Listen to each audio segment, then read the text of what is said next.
স্বৈরাচারী হাসিনার পতনের পর পাল্টে গিয়েছে বাংলাদেশের রাজনীতির দৃশ্যপট। রাজনৈতিক দলগুলো যেন প্রাণ ফিরে পেয়েছে, এমনকি নতুন নতুন দলের আত্মপ্রকাশও ঘটছে এই সময়ে। এরই ধারাবাহিকতায় আরেকটি নতুন দল গঠনের ইঙ্গিত দিয়েছেন জাতীয় নাগরিক কমিটির সাবেক নেতা মোহাম্মদ হিজবুল্লাহ আরেফিন।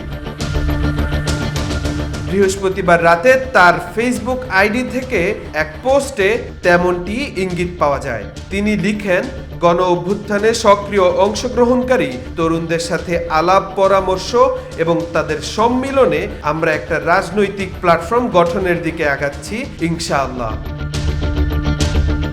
তিনি আরও লিখেন যে বিদ্যমান রাজনৈতিক সংস্কৃতির পরিবর্তন ও ধর্মীয় বিশ্বাস ও মূল্যবোধের ভিত্তিতে গঠিত এই বদ্বীপের সামাজিক চুক্তিসমূহের পুনর্বহাল হবে আমাদের রাজনীতির ভিত্তি।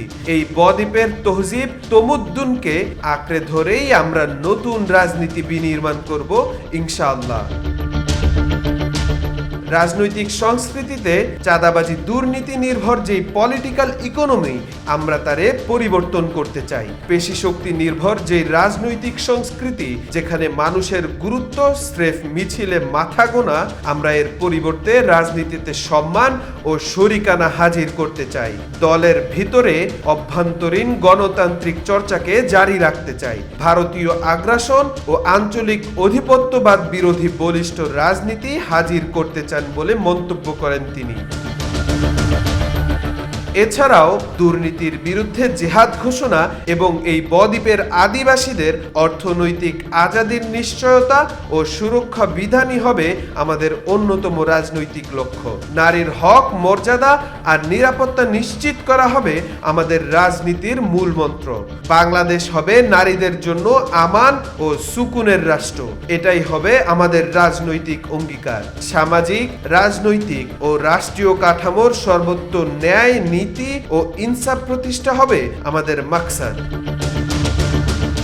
এছাড়াও গত ২৬শে ফেব্রুয়ারিতে আত্মপ্রকাশ করেছে বৈষম্য বিরোধী ছাত্র আন্দোলনের আরও একটি রাজনৈতিক দল, জাতীয় নাগরিক পার্টি বা এনসিপি।